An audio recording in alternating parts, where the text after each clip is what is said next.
Vishnupriya members only అని చెప్పి almost 399 తన మెంబర్గా కావాలంటే ఇన్స్టాగ్రామ్లో.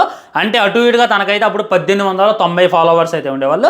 ఈ విధంగా మెంబర్స్ ఓన్లీ సబ్స్క్రిప్షన్ పేరుతో ఎక్స్పోజింగ్ చేస్తుంది, వాళ్ళందరికీ ఏదో నూడ్ వీడియో చూపిస్తుంది అని చెప్పి వెళ్ళి పోలీస్ స్టేషన్లో అయితే కంప్లైంట్ ఇవ్వడం జరిగింది భయ్య. దాంతో ఇది పెద్ద ఇష్యూ అయితే అయిపోయింది. ఆ తర్వాత ఒకసారి వీడియో క్లిప్ చూడండి.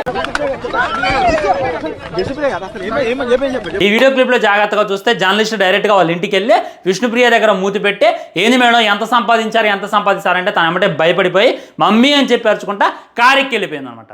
ఈ వీడియోలు ఇప్పుడు సోషల్ మీడియాలో బాగా వైరల్గా మారే. కానీ నాకు ఎక్కడో వచ్చిందో తెలుసా, విష్ణుప్రియ మీద కంప్లైంట్ ఇవ్వకముందు తన మెంబర్ చూసుకున్నట్లయితే 1890 మంది.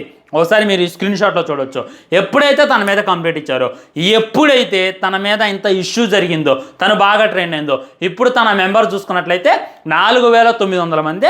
అంటే అటు ఇటుగా 5000 మంది కూడా అవుతారు అనేటటువంటిది క్లారిటీగా అర్థమవుతుంది.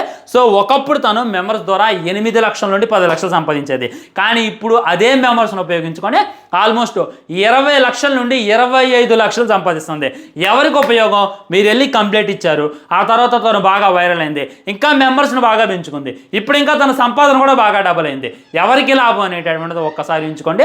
ఇది చూసిన తర్వాత నేనైతే షాక్ అయ్యా. ఆల్రెడీ ఫుల్ వీడియో చేశా, ఇది తప్ప రైట్ అని కింద కనబడుతున్న లింక్ క్లిక్ చేసి ఆ వీడియో చూడండి, మీకే క్లారిటీ వస్తుంది.